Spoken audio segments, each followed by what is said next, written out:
Senhoras e senhores, boa tarde. Sejam bem-vindos à sessão Como Inovar na Gestão da Água da Bondalti.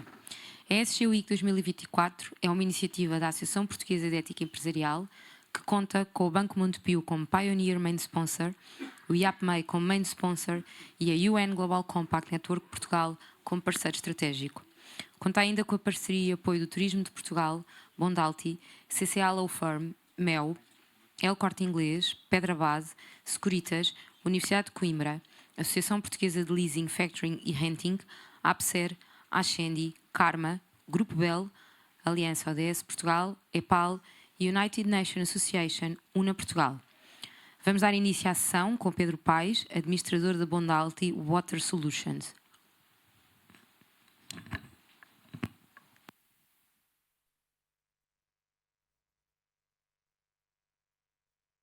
Animar depois de um almoço certamente produtivo.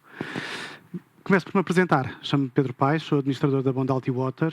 Acredito que muitos de vocês conheçam a Bondalti no seu negócio tradicional, no negócio de produção de indústria química a granel. Desde 2021 a Bondalti tem uma outra área de negócio, o tratamento de águas.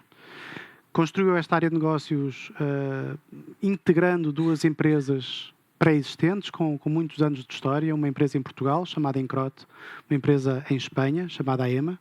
Hoje oferecemos soluções para todo o ciclo da água. Somos 350 pessoas em 3 países, servindo clientes nos 5 continentes.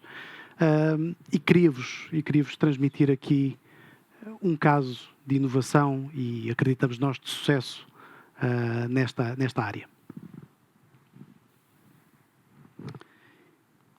E se calhar começava por vos falar de uma história que também conhecerão, que aconteceu há cerca de 2000 anos, segundo consta, acerca de uma pessoa que a certo momento transformou a água em vinho. O que nós da Bondalti Water fazemos, talvez de forma um pouco menos miraculosa, mas certamente surpreendente também, é trabalhar para transformar vinho em água. Talvez não vinho, porque esse preferimos aproveitar. Talvez não o vinho, mas o resíduo da produção de vinho, o efluente da produção de vinho. Muito bem. E não somos aqui mais do que acompanhantes dos desafios dos nossos clientes, neste caso do setor vitivinícola. E se o setor é muito antigo, a produção de vinho, na verdade, tem mais de 2000 anos, tem 6, 7 mil anos, depende da versão da história que ouvimos. Só recentemente é que ela se transformou de uma produção tradicional, em que do lado do tratamento de águas não havia grande preocupação, porque também os volumes eram baixos, numa produção mais profissional e, na verdade, uma atividade económica tal como a entendemos hoje em dia. Isso significa que, a certo momento, no tratamento de águas, foi necessário cumprir com obrigações, regulações, no tratamento desses efluentes. Essa foi a primeira fase. Mas a indústria vinícola evoluiu. Passou a aumentar as suas capacidades produtivas, passou a estar preocupada também com o respeito pelo meio ambiente.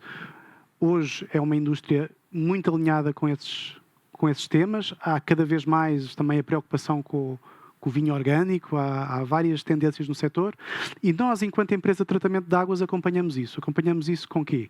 Com sistemas que promovem um tratamento mais eficaz e preocupado com a reutilização da água do efluente.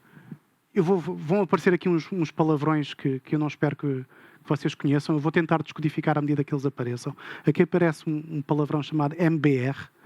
Não é mais do que um sistema de tratamento de águas que tem películas plásticas que permitem filtrar a água tratada. A película deixa as moléculas de água transpor essa película, mas os contaminantes, ou um conjunto de contaminantes, incluindo bactérias, não passa essa película. Portanto, no final temos uma água muito apropriada para ser reutilizada e para várias utilizações no dia-a-dia da organização. E cada vez mais a indústria está também preocupada com soluções sustentáveis a longo prazo, que estão alinhadas com as pressões de recursos hídricos que existem, que estão alinhadas com as pressões de recursos energéticos. E para tal, introduzimos nós processos anaeróbicos. Anaeróbicos aqui quer dizer sem a presença de oxigênio, que permitem melhorar a eficiência do processo e reduzir a pegada carbónica, e já vos mostrarei como.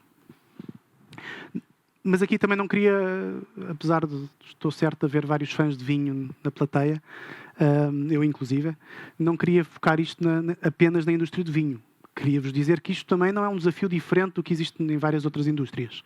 Várias indústrias estão preocupadas com a eficácia do tratamento de efluentes, com a eficiência, temos que fazê-lo a custos competitivos, porque senão as empresas não sobrevivem, com a recuperação e reutilização de água, que cada vez mais é um recurso escasso e, portanto, é preciso encontrar formas de aproveitá-lo ao máximo, e com a eficiência energética e pegada ambiental e de carbono que estas operações têm. E, portanto, passo agora para um caso prático recente. O caso passa-se com um cliente nosso, a Pernod Ricard, que tem em Espanha um conjunto de várias adegas vinícolas, neste caso as Bodegas Arre, que ficam no nordeste de Espanha. E numa primeira fase colocaram-nos um desafio.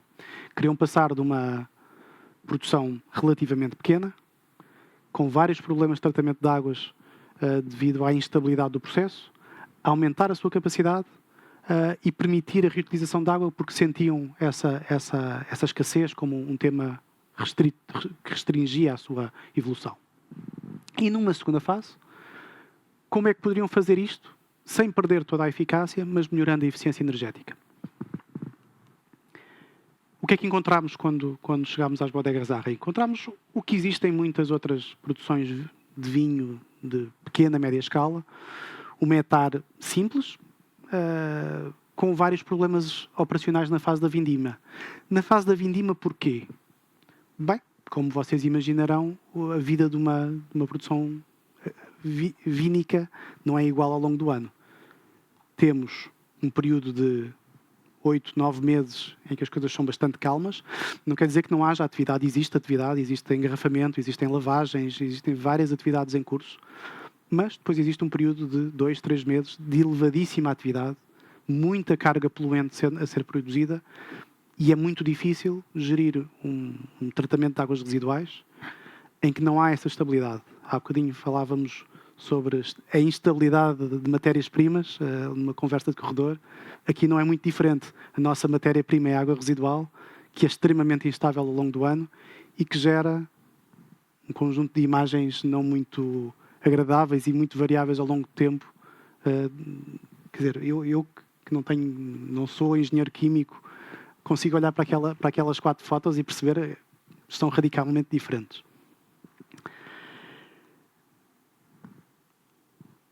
Então, o que é que foi essa primeira etapa? A tal introdução do MBR.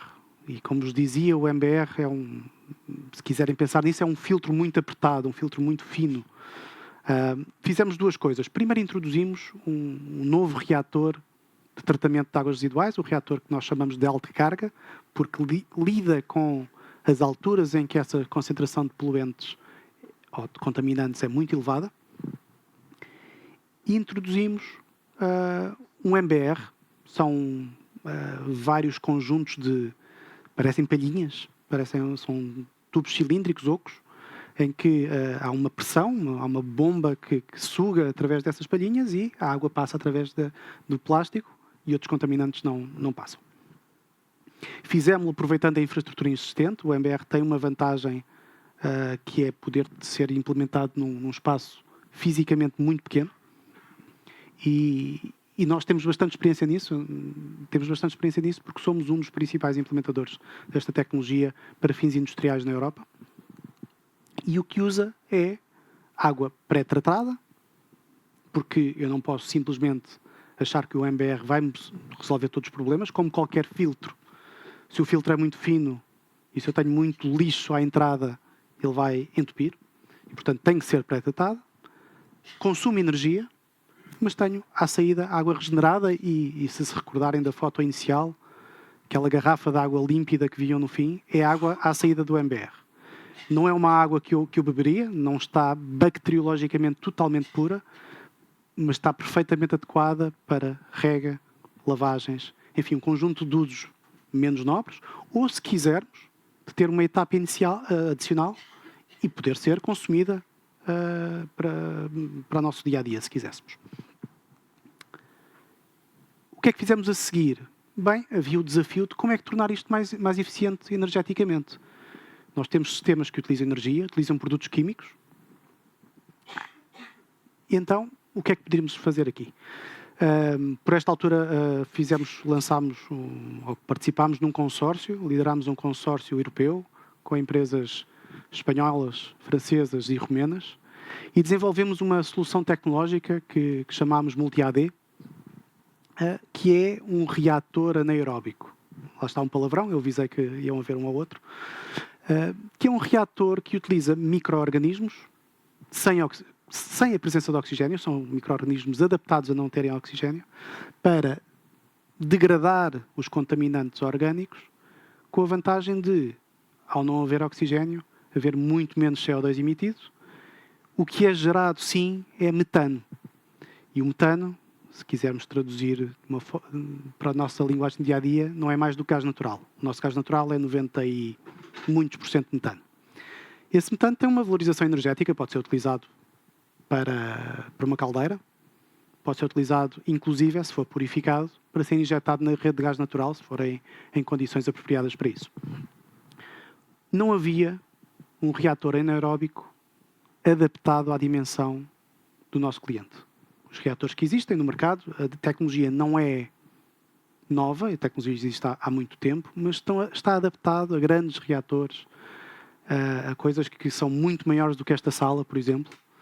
Isso não servia para o nosso cliente, que é uma adega de alguma dimensão, sim, mas que não é uma etar municipal que trata uma grande cidade.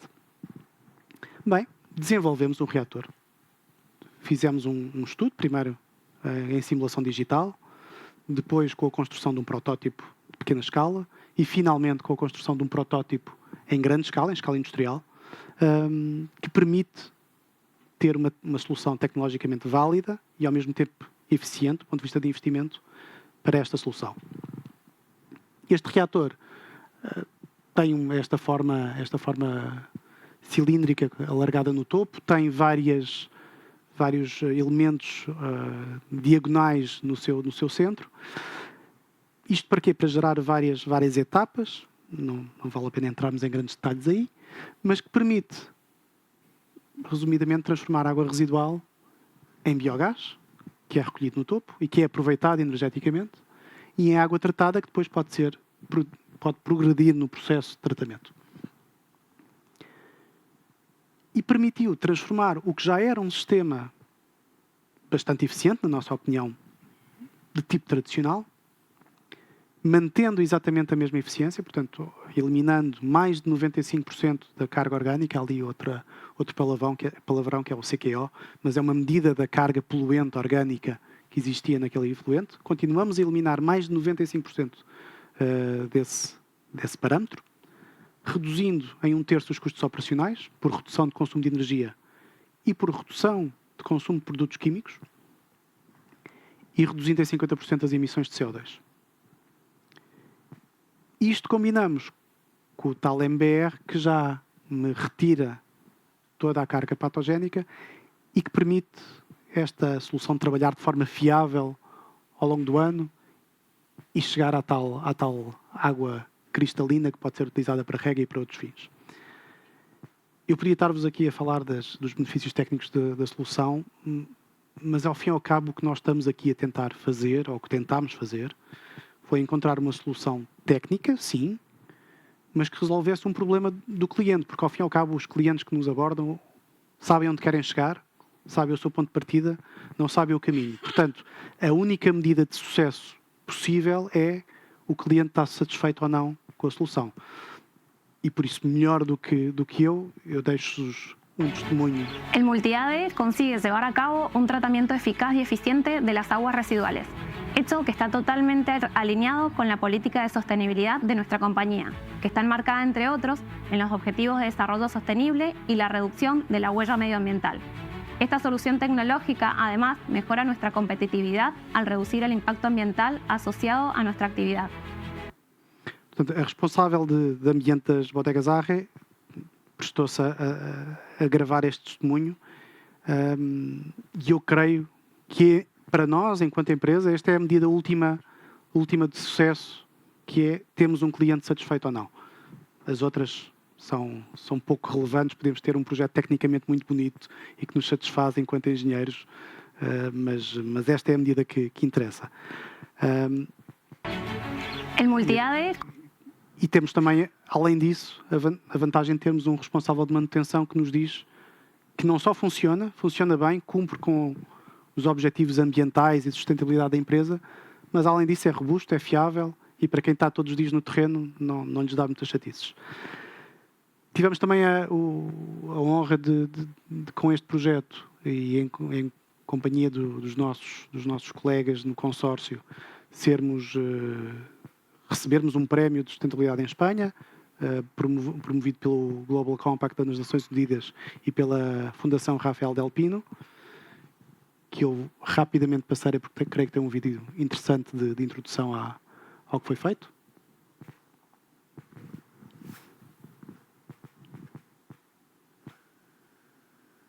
Se calhar não teremos vídeo.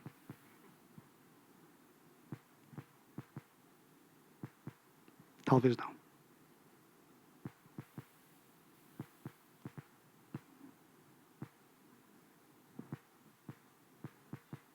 Vamos só tentar dar aqui uma possibilidade.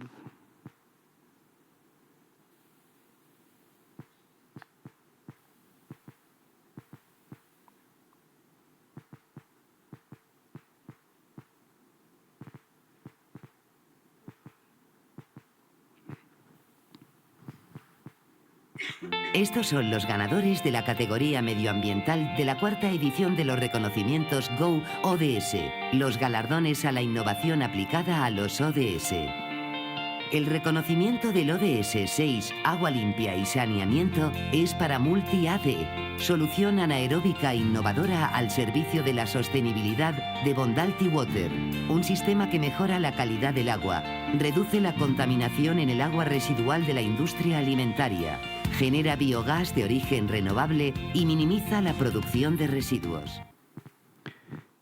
E conseguimos aqui ter visibilidade que, espero eu, promova outras entidades também a trabalharem neste setor e encontrar soluções técnicas. Neste caso, esta estação de tratamento de águas residuais pode parecer uma coisa muito simples, mas equivale a uma vila de 25 mil habitantes, portanto, em termos de carga poluente, não é assim tão pequena, e permite-nos, eu agora não estou a conseguir controlar a apresentação, mas pedia só para que chegássemos 2 slides para a frente, mais um, por favor,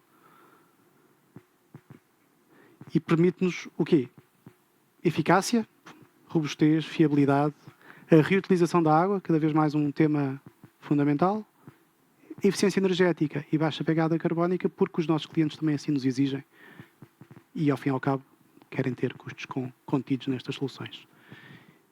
E agradeço a vossa disponibilidade para me ouvir. Teremos um pouco mais tempo de discussão aberta com os meus colegas e espero que apreciem este evento.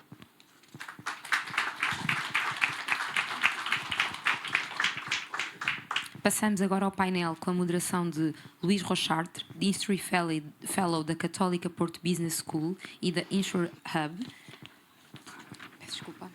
que conta com a participação de Diogo Quintão, Chief Operating Officer da UTIS, Luís Machado, coordenador de consultoria tecnológica da Raiz e coordenador do programa de redução de uso de água da The Navigator Company.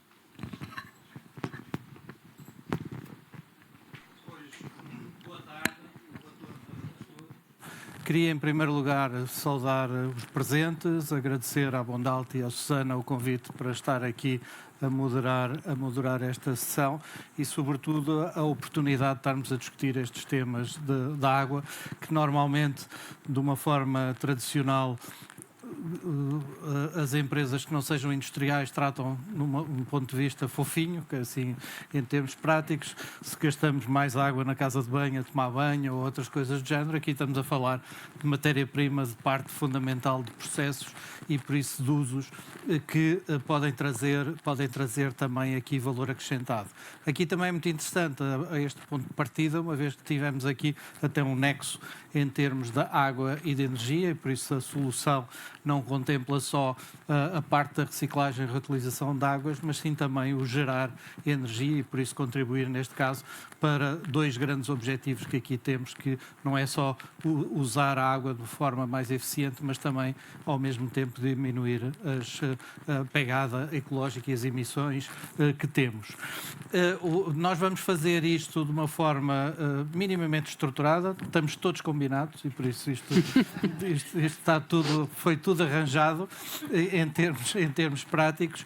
Eu vou pedir, e eu não vou apresentar diretamente, já fez, cada um se apresentará para não entrar naquelas coisas que eu depois vou realçar as partes do currículo que eles gostavam de esconder e não realçar as outras, e por isso cada um fará a sua apresentação ligeira, e por isso vamos ter esta primeira fase em que eu vou pedir 2 comentários ao Diogo e ao Luís a propósito do tema que aqui nos traz, e depois entrarmos numa discussão, e de qualquer maneira vou já pedindo para, se vocês quiserem fazer alguma pergunta, têm bastante tempo para agora para ir pensando enquanto vamos falando, porque depois também abriremos à sala para isto e dentro dos possíveis vamos acabar no timing que estava e por isso manter aqui tudo isso.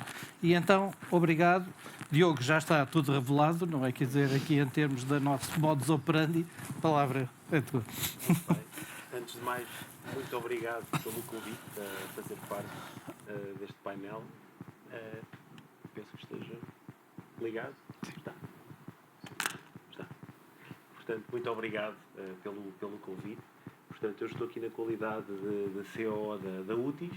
É uma empresa que se preocupa em providenciar aos seus clientes aumento de eficiência, naturalmente o aumento da sustentabilidade dos seus processos, mais concretamente na utilização de um processo patenteado, do qual somos detentores, onde utilizamos hidrogénio na otimização da combustão, seja ela a combustão em motores de combustão interna, que estão disponíveis em todo lado, desde os nossos veículos, os geradores, a outro tipo de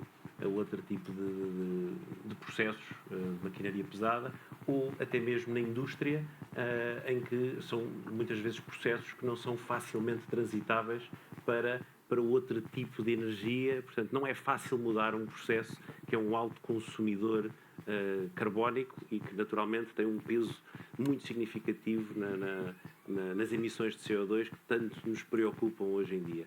Portanto, como produtores de sistemas que produzem hidrogénio, naturalmente o hidrogénio não vem do ar, o hidrogénio vem da água e nós precisamos de pegar nessa água, que muitas vezes não está no estado em que nós queremos, e processá-la e trabalhá-la no sentido dela poder ser utilizável para separar a molécula H2O, hidrogênio e oxigênio e poder utilizar este gás, agora tão falado e tão importante nesta transição energética. Pessoalmente, portanto, sou um dos fundadores deste projeto, que começou há muito tempo, em 2012, hoje em dia sob a forma de UTIS, portanto, e estamos aqui para tentar oferecer aos nossos clientes estas soluções, que na prática não é uma solução radical na alteração dos seus processos, é sim um add-on fácil de instalar e que permite que os seus processos durem mais tempo e sejam eles próprios com menor impacto ambiental e naturalmente mais sustentáveis. Portanto, obrigado e estarei disponível posteriormente para não esquecer de fazer uma apresentação ligeira, que o Diogo disse só que vinha... Foi ligeiro. Vou tentar aligeirar então. Na Luís Machado, tenho muito gosto em estar aqui. A Navigator também tem muito gosto em ter sido convidada para este evento. Muito rapidamente, o que é a Navigator? A Navigator é uma empresa industrial que tem 3 fábricas em Portugal, uma em Espanha e está agora num processo de aquisição também de uma unidade transformadora no Reino Unido. O nosso principal produto tem como base a celulose, produzida a partir de madeira, e operamos e temos produtos como o Navigator, o Copy, que creio que muita gente deverá conhecer. Temos produtos na área do papel higiênico, temos a pasta de mercado que vendemos, e temos agora também a arrancar em Aveiro uma unidade para, chamamos celulose maldada, que vocês conhecem, aqueles pequenos tabuleiros onde se põem refeições, tudo com base em celulose, para substituir plásticos e muitas das funcionalidades que eram entregues pelo plástico. No meu caso específico, porque é que eu estou aqui? Não é? Estou aqui porque coordeno na Navigator um esforço comum das várias fábricas em reduzir a utilização de água. E isto é um ponto muito importante para a Navigator. Produzir papel e água é quase indissociável. Quase toda a gente, pelo menos ou na escola ou qualquer coisa, terá experimentado produzir papel a partir de papel recuperado. Temos que desfazer, temos que juntar água. Só isso é um fator bastante importante. Portanto, todo o nosso processo de produção precisa de água para transportar a nossa matéria-prima, precisamos dele como meio de reação, precisamos dele para adicionar aos químicos que utilizamos, precisamos dele para arrefecer, precisamos de água para praticamente todas as funções e portanto, é um ponto-chave de sustentabilidade das operações. Estamos claramente nos dias de hoje numa situação em que, se não reduzimos a utilização de água, temos as nossas operações ameaçadas em termos de viabilidade nos locais onde trabalhamos. Vamos agora continuar. Eu agora vou deixar o Pedro um bocadinho de castigo, sobretudo por o susto que ele nos pregou na entrada, não é? Quer dizer, que ia transformar vinho em água e por isso, pronto, está um bocadinho agora de castigo. Mas voltava aqui ao Diogo, porque aqui, sobretudo, para nós contextualizarmos as questões da água e como perceberam o processo e o negócio, neste caso a solução que a UTIS fornece é uma solução de eficiência energética, por isso que vai aumentar a eficiência dos processos que temos e que para isso a água é um dos seus componentes e que tem a ver com a produção de hidrogênio. Eu pedia só para ir um bocadinho só mais a fundo explicar este processo e por isso para se vincar mais a utilização da água e a importância. Muito bem, muito bem. Portanto, nós nos nossos processos de otimização necessitamos de hidrogênio. Hidrogênio é um gás, pode vir de várias fontes, onde a principal, portanto, é por steam reforming, que é o chamado hidrogênio cinzento, que não é o que nós utilizamos, é onde existe mais abundância de produção. Nós, nos nossos processos, o que tentamos fazer é produzir localmente o hidrogênio por eletrólise. Portanto, os nossos clientes têm que nos entregar 2 consumíveis, portanto, que é água, expectavelmente que seja potável ou mais perto disso, e têm que nos entregar energia elétrica. Para quê? Para que possamos promover uma reação de eletrólise que, desculpe o palavrão, mas que na prática é a separação molecular por via de passagem de corrente elétrica da molécula da água H2O. Portanto, eu se pegar na molécula da água H2O, assumindo que é a única molécula que existe nessa água que me estão a dar como matéria-prima, vou separar em 2 de hidrogênio, uma de oxigênio, que na prática se vão transformar em 2 gases que nós tentamos manter separados e fornecer ao processo dos nossos clientes. Ora, neste processo de eletrólise, eu tenho que garantir a boa qualidade da água que é entregue ao nosso eletrolisador. O eletrolisador, na prática, é o coração, a parte processual eletroquímica, que na prática ele vai ter que receber, fruto da tipologia do que nós usamos, nós estamos a utilizar mais um palavrão, portanto, um eletrolisador PEM, que na prática é um Proton Exchange Membrane, uma membrana de separação, mais uma membrana, uma membrana de separação protónica, que na prática ela vai assegurar que o hidrogênio passa para um lado, o oxigênio fica na água e posteriormente vamos ter que secar ambos os gases, reaproveitar essa água, mais uma vez aproveitamento dessa água que é uma água ultra pura, portanto é uma água, não é tão ultra, é uma água tipo 2, portanto falando assim mais para os entendidos em água, é uma água com 10 megaohms que na prática não é a água que nós bebemos, ainda bem. Portanto é uma água praticamente desprovida de sais e minerais, portanto é uma água que para ela poder estar disponível para o nosso sistema, nós temos que pegar em água potável, água da torneira que nós conhecemos, e vamos ter que, por meios de osmose inversa, a eletrodionização e outros processos de purificação da água, obviamente a filtração mecânica faz parte do processo, conseguirmos ter essa água para poder alimentar o nosso eletrolisador. Eu estou para aqui a falar, mas para dar uma ideia de números. Eu, para conseguir ter 1 metro cúbico de hidrogênio, eu vou precisar qualquer coisa como 0,7 litros de água. Portanto, não é assim uma coisa também tão portanto, exigente a nível da água. O que acontece é que eu, para conseguir ter hidrogênio ao ponto de ele ser utilizável como uma energia, 1 metro cúbico de hidrogênio não é nada. Portanto, eu preciso de muito hidrogênio para conseguir utilizá-lo como energia, que não é o que nós fazemos. Portanto, nós na UTIS utilizamos hidrogênio a uma pequena escala, porque utilizamos o hidrogênio como um catalisador para promover uma reação no combustível, portanto, no processo de combustão. É isso que faz do nosso processo altamente viável e sustentável na sua rápida utilização. Porque quando estamos a falar numa transição total de hidrogênio como energia, aí os números mudam ligeiramente e aí eu já preciso de uma quantidade massiva de hidrogênio, logo a quantidade de água purificada também ela sim vai ser cada vez mais exigente. E aí põem-se outros problemas, não só portanto, a minha preocupação com a qualidade da água, mas sim pela origem, pelo consumo que isso vai representar. Portanto, ficando com a referência, portanto, 1 metro cúbico de hidrogênio, 0,7 litros de água ultra pura. O que é que isto quer dizer? Que eu, para produzir essa água ultra pura de uma fonte de água potável, mesmo utilizando os melhores processos, eu vou precisar de mais água. Ou seja, para conseguir ter 0,7 litros de água ultra pura, vou precisar sensivelmente do dobro, assumindo que tudo corre bem, de água potável. Se essa água não é potável e é, não queria dizer vinho, mas resíduos ou afluentes residuais de outro tipo, eu já não vou conseguir aproveitar se calhar nem 10% dessa água.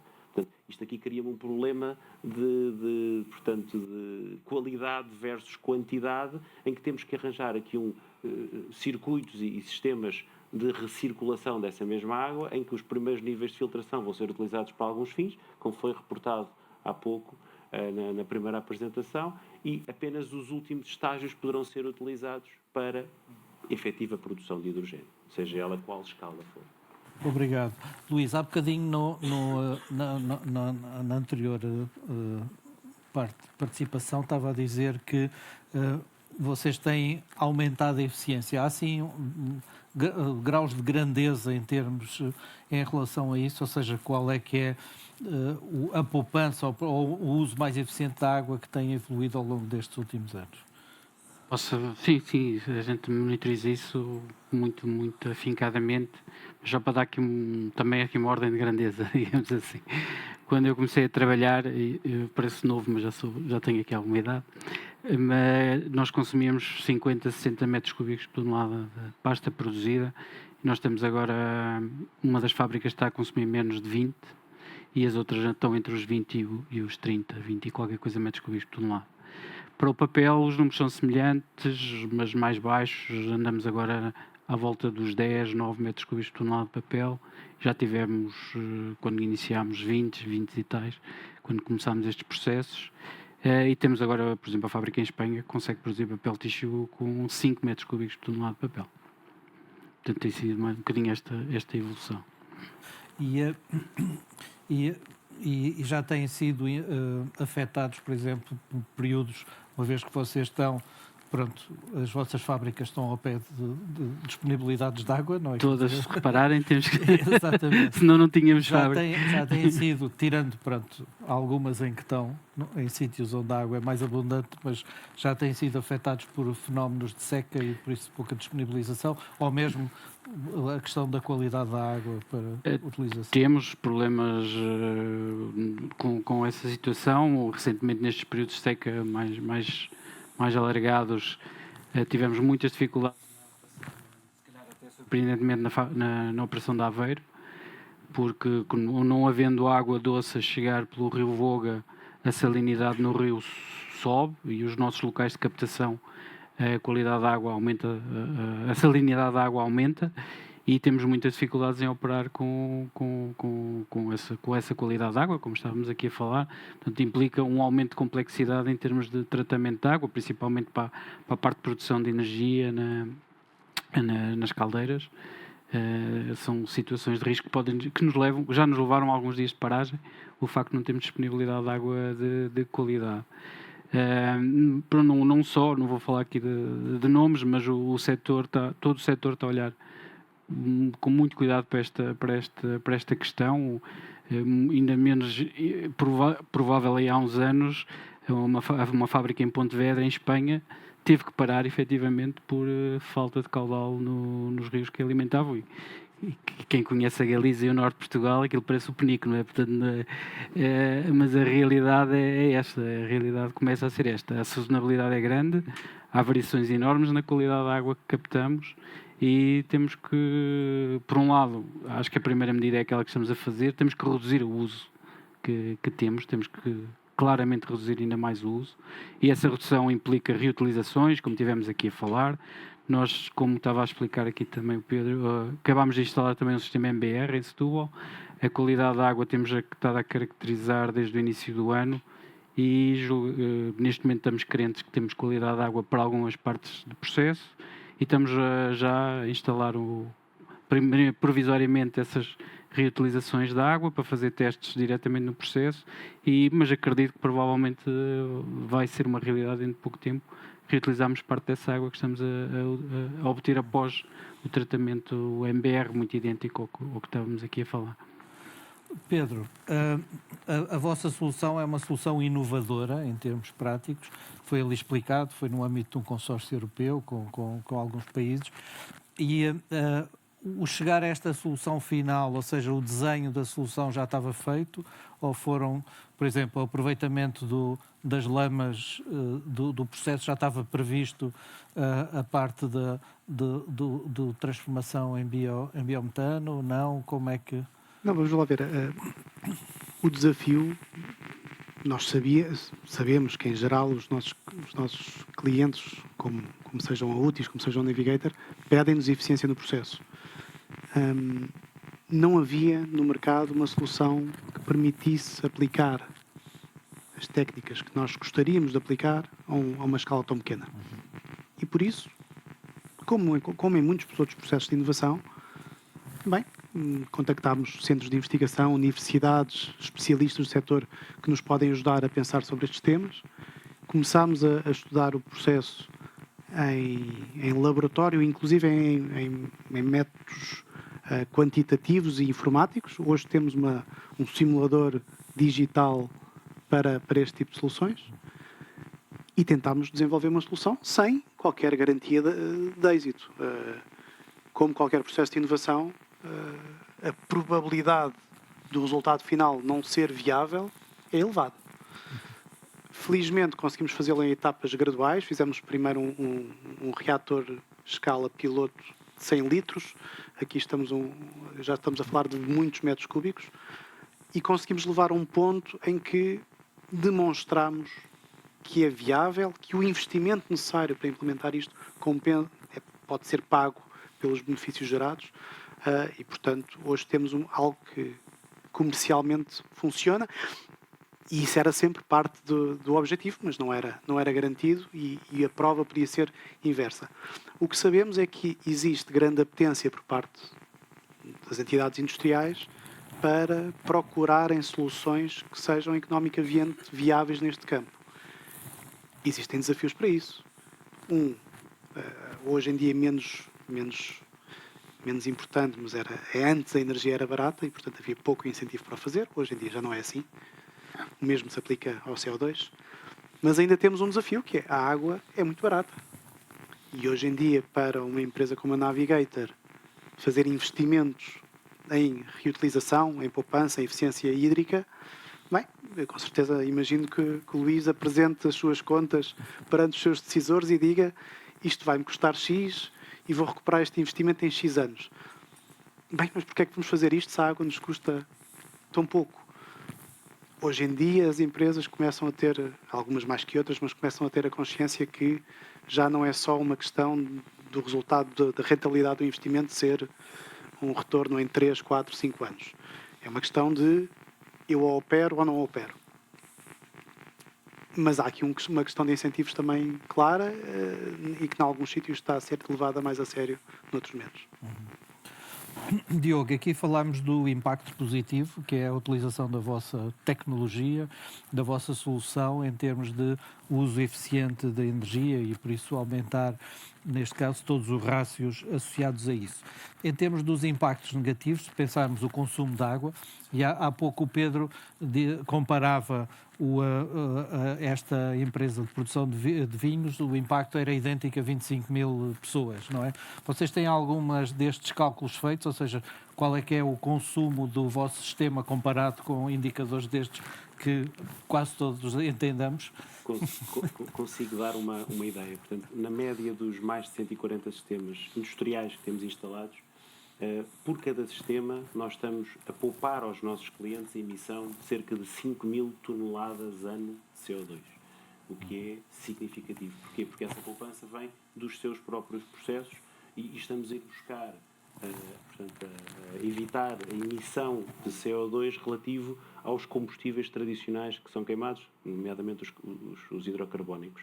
Relativamente à água, portanto, no caso dos nossos sistemas, como disse, não temos um grande consumo de água, porque os sistemas estão desenhados para maximizar a sua eficiência na produção de hidrogênio, assim foram desenhados desde a sua origem. Portanto, estamos a falar em sistemas que gastam não mais do que, para ter estes mesmos, para tentar dar o mesmo par das 5 mil toneladas de CO2 que estamos a poupar, estamos aqui a falar de sistemas que gastam por hora qualquer coisa como na casa dos 10 litros de água. Portanto, é um consumo relativamente baixo. Portanto, a sustentabilidade da instalação dos nossos sistemas está naturalmente visível. Nós não somos neutros em carbono, garantidamente estamos bem negativos na parte das emissões de CO2, o que é bom, e tudo a par do que conseguimos fazer junto dos nossos clientes, que é o nosso foco. Portanto, a nossa poupança não vem da nossa atividade, vem sim do que conseguimos promover junto dos nossos clientes. Luís, há bocado, nas nossas conversas, falou que o processo todo da Navigator é praticamente todo feito em modo aquático, não é? Quer dizer, e por isso, na verdade, a água é o componente que transporta todo o vosso sistema e faz parte do... Porta um meio de reação, ainda o temos que usar para as utilidades todas. E neste caso, reportando também estes impactos em termos, evidentemente que vocês têm uma entrada e saídas de água, como é que é esse balanço dos vossos processos? Entre entrada e saída a gente perde apenas cerca de 2% para a atmosfera. Aproximadamente tudo o que a gente capta acaba por devolver ao meio. Daí a gente normalmente usa o termo uso de água em vez de consumo. Ninguém retém aquela água toda. Nós temos que devolver a água ao meio receptor. Basicamente o que estamos a falar é alguma perda de vapor na fase final de secagem dos produtos, do papel, e uma pequena percentagem de água perdida também nas caldeiras, como produto de combustão. Mas a grande maioria entra e sai do site. Por isso neste caso o que vocês garantem já percebi que de alguma forma têm que controlar a qualidade da água à entrada e depois têm que garantir o vosso efluente que tem também determinados parâmetros, não é? Temos que garantir as descargas, temos licenças de descarga para todos os complexos, que têm aumentado bastante e creio que bem o grau de exigência. Portanto, nós não somos controlados apenas pela questão da concentração, que seria aquilo que era mais imediato, somos controlados também pela quantidade, pela carga. A gente não pode ultrapassar determinados valores de carga por unidade de produto que produzimos e temos que simultaneamente controlar as nossas estações de tratamento para garantir, não só as estações de tratamento, eu diria que é o último passo, a gente tem que controlar o processo para garantir que não temos descargas que ultrapassem nem por um lado a concentração, nem por um lado as cargas. Há aqui um problema interessante na questão da água e que começamos a sentir com estas reduções significativas. Por exemplo, desde 2019 a gente reduziu cerca de 12% do global de todas as operações, mas algumas das unidades reduziram mais. O que nos começa a acontecer, e temos que falar com as autoridades, e temos tentado falar com as autoridades sobre isto, é que à medida que a gente reduz o consumo de água, as concentrações dos diferentes parâmetros no final vão aumentar. Isto é uma questão simples e fácil. Mas não há grande abertura, digamos assim, das autoridades para rever esses parâmetros de concentração baseados no consumo de água que temos e a evolução desse mesmo consumo de água. E por vezes é um bocadinho desmotivante, digamos assim, se eu vou continuar a reduzir água, estou a comprar problemas, porque ninguém me vai deixar descarregar com aquela concentração. E é um tema que acho que tem que ser falado, e também aqui, não o sistema de ultrafiltração não acontecerá, mas já estudámos e tivemos piloto de osmose inversa, por exemplo. Mais um palavrão, mas pronto, basicamente depois destes processos de filtração muito apertada, é conseguir tirar os sais da água e evitar a reintrodução de sais no processo, para não termos problemas de corrosão, depósitos, etc. O que nos acontece é que esses processos, tanto no piloto como depois nos estudos que fizemos, teremos sempre um concentrado. É inevitável, vamos ter que ter um concentrado, porque estamos a purificar a água, mas aqueles materiais, aqueles sais vão concentrar. E não temos as nossas licenças adaptadas nem pensadas para esse nível. Portanto, há aqui também pode haver aqui alguma desmotivação por via de cumprimento de descarga final na contínua redução do uso de água, que acho que tem que ser revisto pelas pessoas que estão por trás disto e olhar mais holisticamente ao processo e não apenas exclusivamente a parâmetros muito, muito individuais. Que é transversal à indústria, pelo menos em Portugal. Eu tenho um exemplo recente de um cliente nosso, uma grande unidade industrial na zona de Sines, uma zona altamente deficitária em termos de recursos hídricos, onde implementámos um sistema de reutilização da água das torres de arrefecimento. As torres de arrefecimento de uma unidade industrial não são mais do que, simplificando, grandes chuveiros de água quente que cai no ar e arrefece, alguma evapora, mas a maior parte é recirculada. E nós estávamos a tratar essa água para retirar contaminantes, produtos químicos que são indesejados, e poder reintroduzi-la no sistema. Qual era o problema?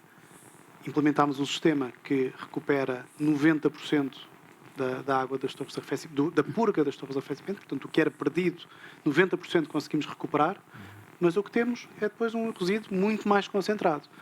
E para o nosso cliente isto foi uma dificuldade junto dos reguladores para conseguir ter autorização para introduzir esse divertido, esse efluente nas suas descargas. Apesar de estarmos aqui a recuperar um recurso importante. Muito significativo. Pedro, aproveitando essa chega, se calhar pedi aos três para comentarem como e se alguma vez tiveram que interagir com stakeholders, em termos práticos, ou seja, os stakeholders, neste caso, dos clientes das populações vivendo perto ou de outros, em termos de terem que explicar as tecnologias, terem que explicar as ferramentas e o que é que, pronto, histórias com um moral positivo e um fim feliz.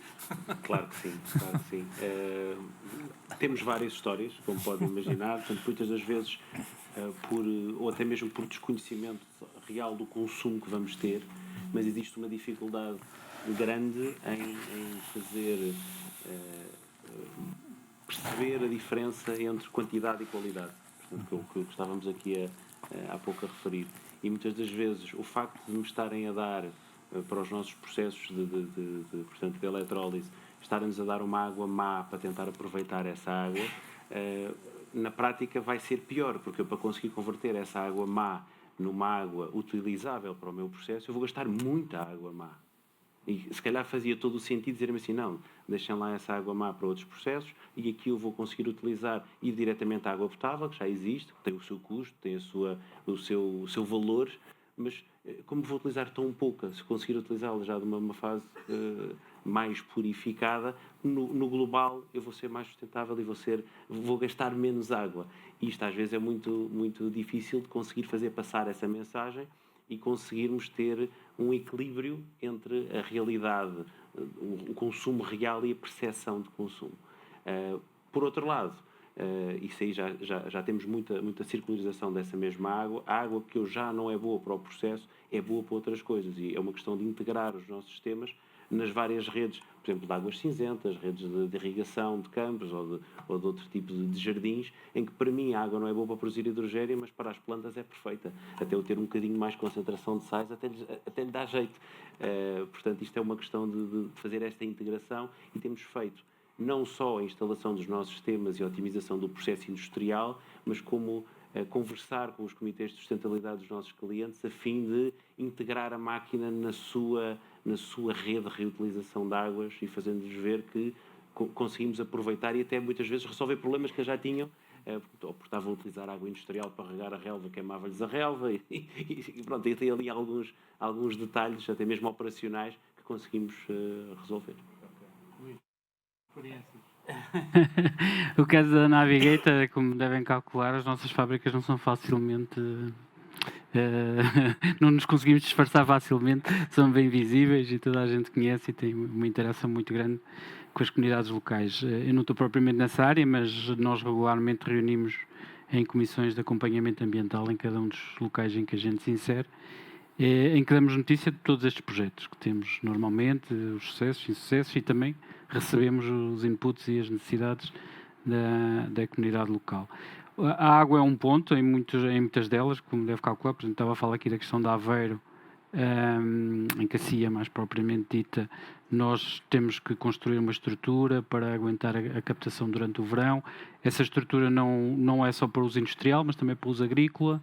Portanto, só aí temos já desde longa data uma interação concreta na água e com os parceiros locais.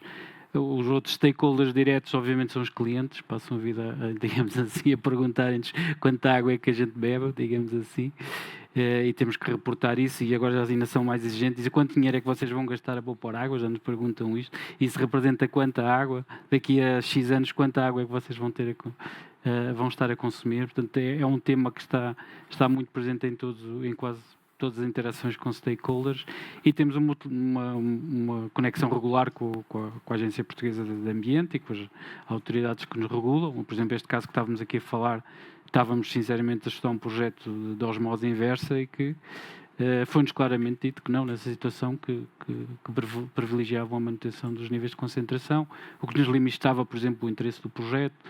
Portanto, é regular, o tema água é regular, surgem praticamente todas as interações que temos com os vários stakeholders. Eu estou sem sinal, mas eu aqui socorro-me da presença da Bondalti em duas linhas de negócio diferentes. Uma, a indústria química, onde está há muito tempo, e onde hoje em dia tem dois complexos industriais, um no norte do país, em Estratégia, não muito longe da fábrica da Navigator em Cacia, e outro no norte de Espanha. Em ambos esses complexos industriais, a ligação à sociedade e à envolvente é absolutamente fundamental. Em Estarreja temos o que chamamos o PACOPAR, é um painel de cooperação com várias entidades da sociedade envolvente, porque vemos como absolutamente indispensável a harmonia com essas forças vivas da sociedade à nossa volta, sem a qual não conseguiríamos operar de forma eficaz. Do lado do tratamento de águas, o que é que eu posso indicar?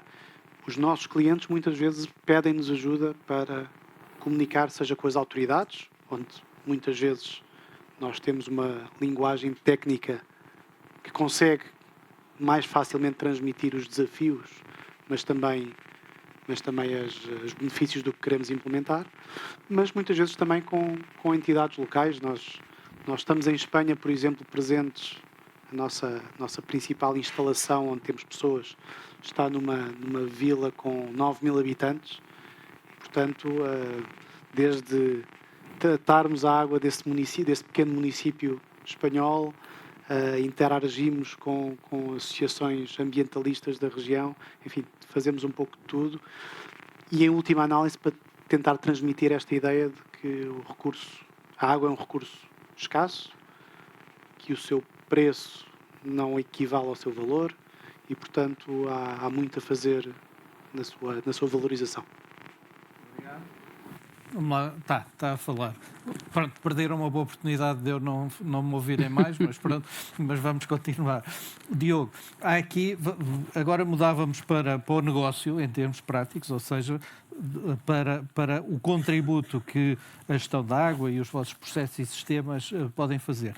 Eu ainda não há muito tempo tive conhecimento, por exemplo, com uma pequena e média empresa da área das cerâmicas, daquelas que não se adaptaram e que estão obrigadas ao comércio de emissões e que não, durante o período todo que decorreu não se foram adaptando e, entretanto, nas últimas contas acabavam por ser penalizados com 1,5 milhão de créditos de carbono a propósito eles cederem os seus limites. E por isso imaginar qual é que é o peso de 1,5 milhão de créditos de carbono obrigatoriamente tem que comprar para se manter a operar. E por isso acredito que os clientes da UTIS gostem muito de vocês e que vos tratem bem. Qual é que é as vossas perspectivas em termos do crescimento deste negócio e do goodwill do mercado em relação à vossa solução? Muito bem. Portanto, como estava há pouco a referir, portanto, o CO2 é inevitável. O CO2 é o reflexo da combustão de combustíveis carbónicos. Portanto, eu queimo CO2, se eu queimo carbono, hidrocarbónico, portanto, carvão, combustível, gasolina, diesel, o que quiserem, eu estou a emitir CO2. E cada vez mais o mercado de CO2 é uma realidade. Na Europa já é uma realidade há alguns anos. Começou com valores, tal como a água tem, portanto, valores que não representam o seu real valor. Hoje em dia o mercado de CO2 está um bocadinho diferente. Portanto, o valor, a última cotação, portanto, vista ontem, o valor ontem era 70 e qualquer coisa euros por tonelada de CO2. Ainda há pouco tempo andámos acima dos 100. 100 euros uma tonelada de CO2. Eu vou-vos dar aqui só aqui uma referência para termos noção do quão agradecidos os nossos clientes poderão ficar se estiverem nesse mercado. Exemplo simples, carvão. Portanto, não é o caso da cerâmica, a cerâmica queima gás natural, mas tenho o exemplo do carvão. Uma tonelada de carvão, que tem um valor de mercado para a indústria, qualquer coisa na casa dos 80, 85 euros a tonelada, portanto, isto é químico, não há volta a dar. Portanto, eu se queimar uma tonelada de carvão, eu vou emitir 3,1 toneladas de CO2. Portanto, 3 vezes. Portanto, para o nosso cliente, que gasta 80 euros por tonelada de carvão, ele gasta, se estivermos com o CO2 a 100 euros, ele gasta 300 euros em mercado de CO2. Portanto, o custo real da operação dele não é os 80 euros hora, o custo da operação dele é 380 euros. Portanto, eu por cada tonelada de carvão que lhe poupar, ele queimar, ele está a poupar esses 380 euros. Portanto, naturalmente, essa poupança de emissões de CO2 pode ser obtida de várias formas. Pode ser obtida pela redução direta de consumo, portanto, produz o mesmo, mas com menos recursos combustíveis. Porquê? Porque vou conseguir, com o nosso sistema, ter vou conseguir extrair mais energia da mesma quantidade de combustível. É aí que vem a energia. A energia não vem do hidrogênio, a energia vem do combustível, promovendo uma combustão mais completa e conseguindo extrair e aproveitar melhor os recursos que tenho, os combustíveis que estou a utilizar. Mas, em paralelo, ele ao emitir menos CO2, ou porque gasta menos, ou porque transformou e deixou de utilizar os combustíveis novos, como o carvão, ou como os combustíveis, os fuels, etc., ele passou a gastar combustíveis alternativos, que energeticamente não fariam sentido, porque ele não conseguia manter a combustão viva, mas a partir do momento em que tem uma combustão mais eficiente, o combustível que não era sequer considerado passou a ser uma referência, e é uma referência que, aos olhos do mercado de CO2, portanto, tudo o que eu esteja a utilizar de biomassas, tudo o que eu esteja a utilizar de combustíveis portanto, alternativos, não são contabilizados para o mercado de CO2. Portanto, existe aqui um pilar muito importante na sustentabilidade, que é o pilar económico, sem o qual as coisas às vezes não têm a força para andar para a frente, como os projetos que há bocadinho aqui estávamos a referenciar, mas na prática ele consegue ter um retorno económico muito significativo, em que na indústria muitos dos nossos clientes têm retornos de investimento que são inferiores a um ano, que na indústria é algo que não existe. Pronto, portanto, sem dúvida que para além da redução muito significativa ambiental, da parte das emissões, existe aqui um forte impulsionador económico que faz com que, seja com o mercado de CO2, seja com o custo real da operação nos seus combustíveis, torna os nossos clientes felizes. Por isso já tem os UTIs lovers? Já temos uma boa comunidade de promotores e se calhar se não ouvem falar da UTIs, né, como uma forma de marketing ou como uma divulgação de publicidade, vamos assim chamar, os nossos melhores publicitadores são os nossos clientes. Muitas vezes vamos a conferências de especialidade, cimentos, ou produção de aço, ou outro tipo de biomassas, e são os nossos clientes a falar com os nossos futuros clientes que promovem a tecnologia, o que é de facto gratificante para quem implementa e para quem estudou e desenvolveu toda esta solução. Não, sem dúvida. Luís, já conhece que eu sou pelo menos para ilustrar processos destes, eu uso sempre a vossa inovação do papel de 75 e 70 gramas. Se calhar um bocadinho tentar aqui falar que é neste caso é algo concreto que as pessoas conhecem e neste caso podem não estar conscientes disso, mas que na verdade que é um processo de otimização, de ecoeficiência, um projeto de sustentabilidade para um dos vossos produtos principais. Sim, foi um desenvolvimento interno. Para quem não conhece os detalhes, normalmente o papel cópia, o de impressão e fotocopiador, etc., tem uma gramagem standard à volta de 80 gramas por metro quadrado, mas na realidade as nossas fibras e as características das nossas matérias-primas permitiram-nos entregar papel exatamente com as mesmas funcionalidades, com uma gramagem significativamente mais baixa, até aos 70 gramas por metro quadrado, e só aí estamos a poupar desde logo matéria-prima, não é? Entregando ao cliente a mesma funcionalidade, que é a capacidade de imprimir e distribuir informação impressa dessa maneira, reduzindo desde logo a matéria-prima, a fibra que está na sua base, como todas as utilidades e todos os químicos, a energia, a água, que está associada, porque não alteramos praticamente nada, apenas reduzimos a quantidade de matéria-prima imputada dentro do produto final, para a mesma funcionalidade no cliente e no utilizador. Pois isto parece aquela coisa simples a dizer, tudo bem, é de 80, agora vai fazer 75, que é tudo, pronto, é fácil e na verdade é jogar com números, mas não. Não, isto para chegar a isto é um processo muito grande e sobretudo foram vocês que inovaram, ou seja, a nível global. Sim, porque também felizmente temos uma característica de matéria-prima bastante boa, portanto as nossas fibras com base no eucalipto existente em Portugal têm capacidades de resistência fora de normal, digamos assim, para este tipo de fibras. São mesmo o benchmark nessa área e com isso conseguimos produzir às velocidades de uma máquina de papel que é muito elevada, mesmo uma velocidade muito, muito elevada. Conseguimos produzir sem quebras um papel com menos matéria-prima, digamos assim, conseguimos.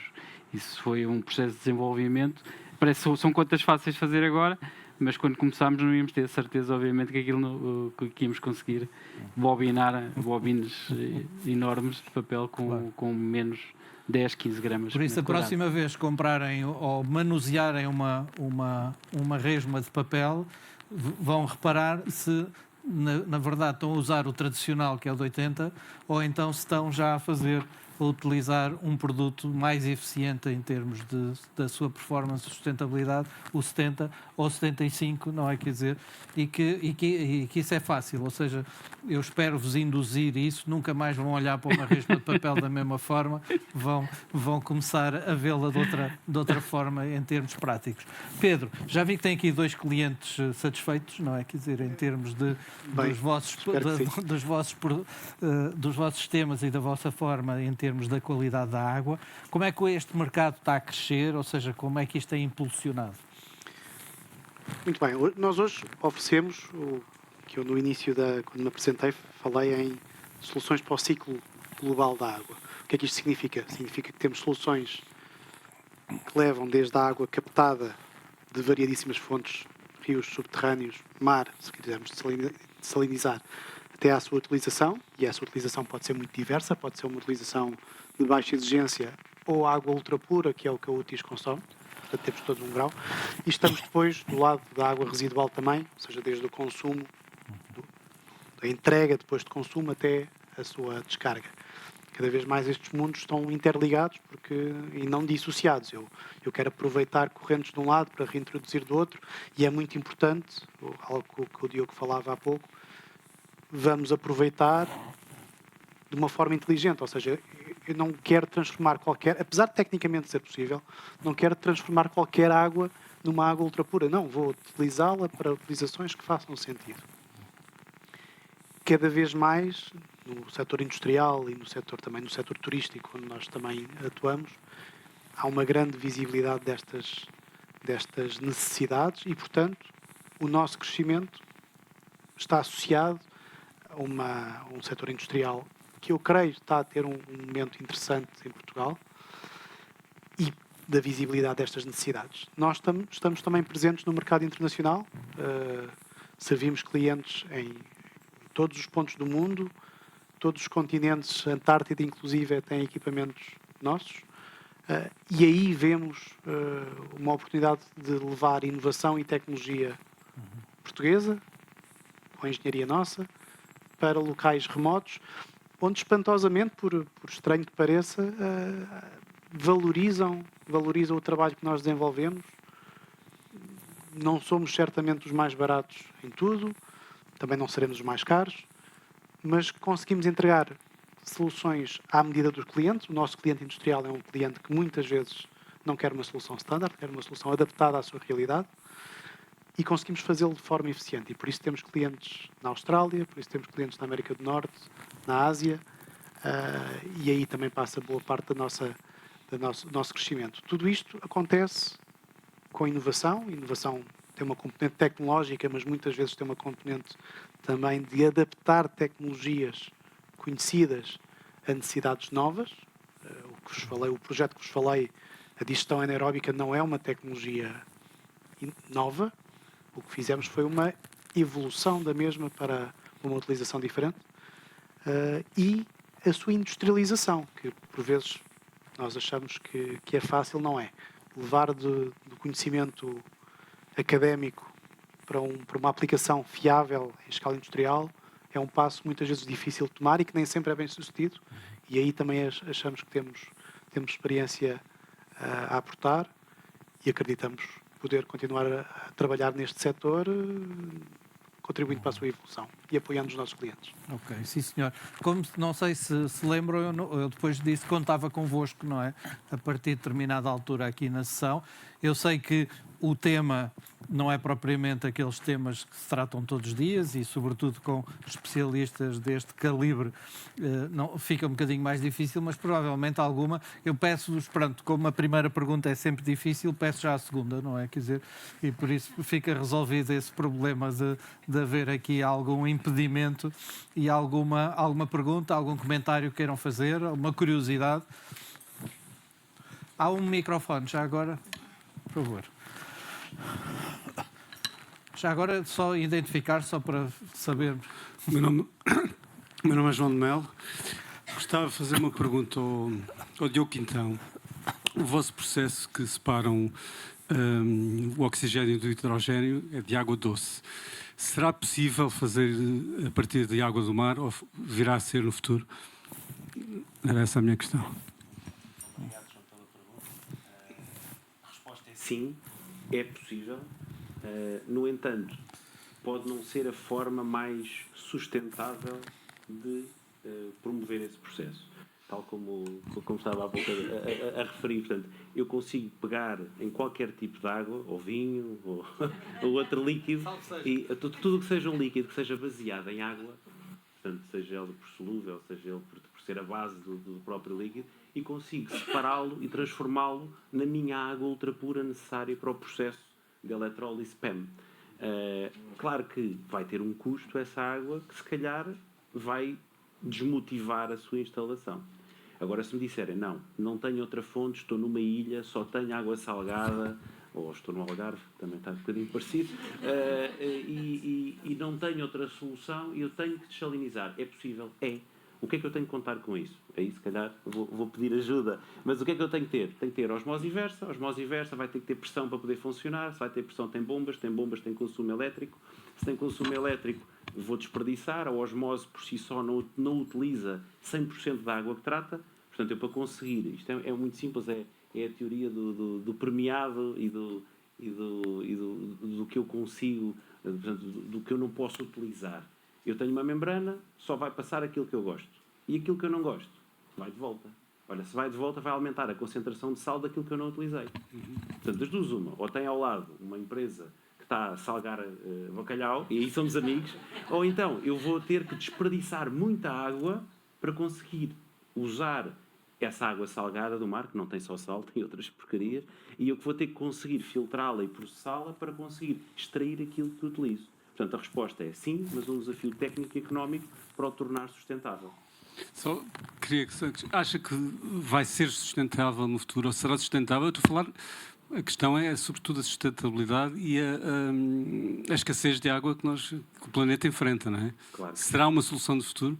Acredita nisso? Acredito, é uma solução de futuro. Já existem tecnologias, sim, já lá vai o tempo em que eu, para conseguir desalinizar água, tinha que utilizar, eram processos tinha que se ferver a água e vaporizar um bocadinho à moda antiga. Agora, claro que aí energeticamente era uma coisa de alto consumo energético, portanto, ter que levar a água a 100 graus não era uma coisa fácil de atingir. Hoje em dia, com estes processos mais eficientes, mas também com desperdício naturalmente, como a osmose inversa, é possível utilizar água do mar para a tornar potável para nós humanos, para sobrevivermos, e para este tipo de processos, sejam eles tão exigentes como um processo de eletrólise, em que eu preciso da tal água ultra pura. Há é que sermos inteligentes nesse dimensionamento, e eu, se vou produzir água ultra pura, vou certamente ter muitos litros de água potável. Portanto, podemos combinar as duas coisas, ter a água ultra pura para produzir o nosso hidrogênio, termos a água potável para matar a sede nos sítios onde ela não existe e utilizar a água não tão boa para outros fins, a que possam ser usados em processos que certamente eu muitos deles até desconheço, mas que poderão ter esse... Mas peço aqui ajuda na resposta. Sim.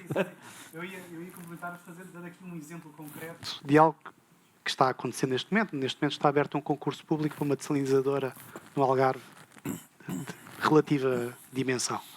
A escala mundial seria uma de média dimensão, mas para a nossa escala é de alta dimensão.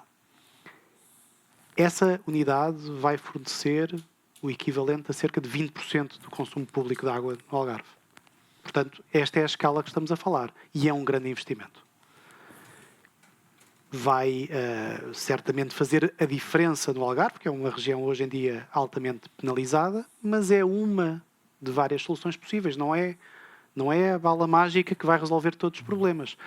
Ela existe e faz sentido se for feita em conjunção com outras coisas que podem ser feitas em paralelo.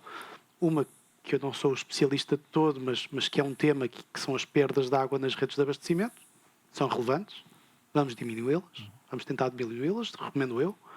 Outra que é, vamos aproveitar as águas que eu tenho disponíveis.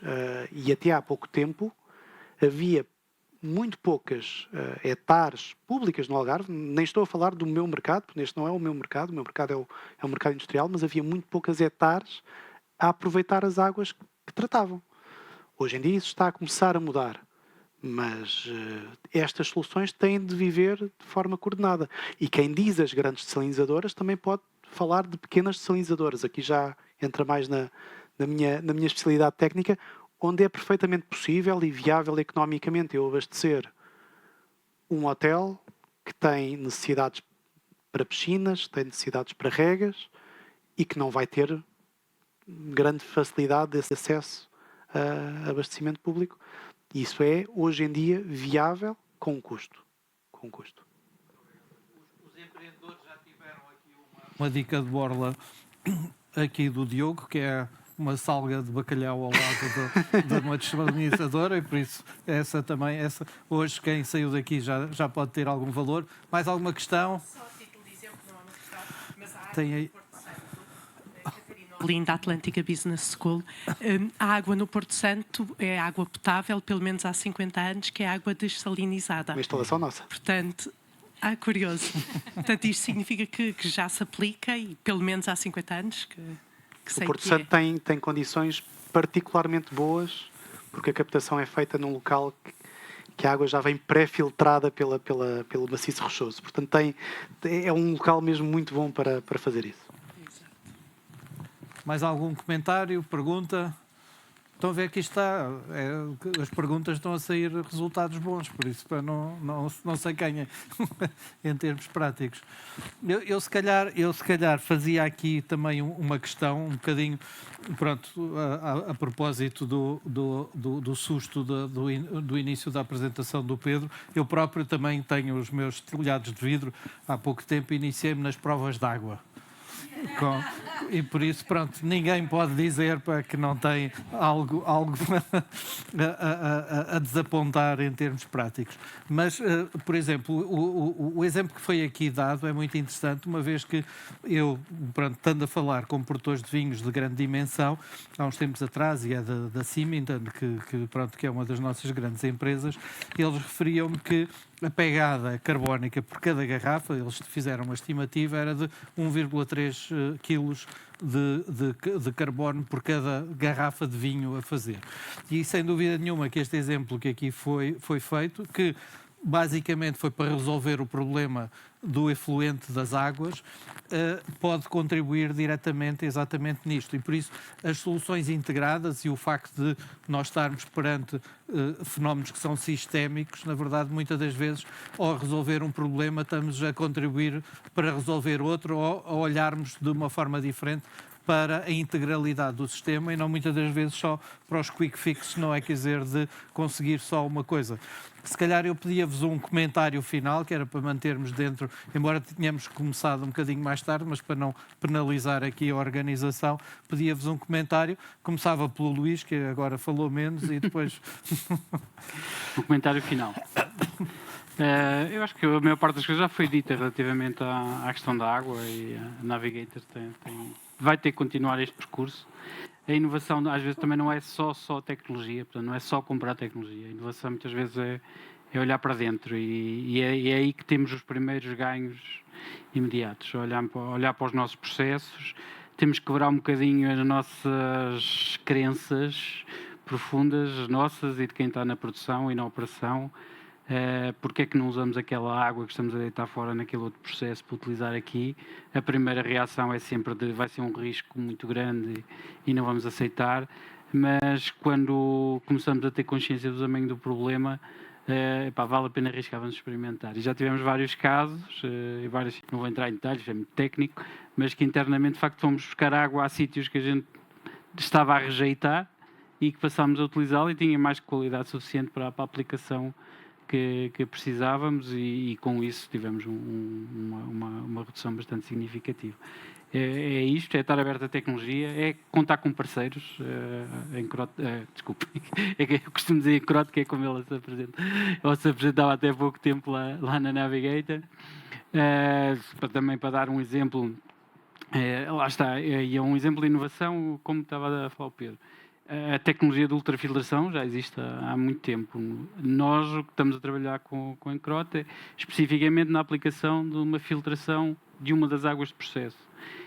Tivemos já um piloto aqui em Setúbal, esse mesmo piloto foi testado na Figueira da Foz e conseguimos estar a operar o piloto durante 3 meses com uma produção de água com qualidade, até dizia, bastante boa para a aplicação na própria produção de máquina de papel. Portanto, são todos estes passos que têm que se dar, portanto, não há tecnologia-chave na mão, não é?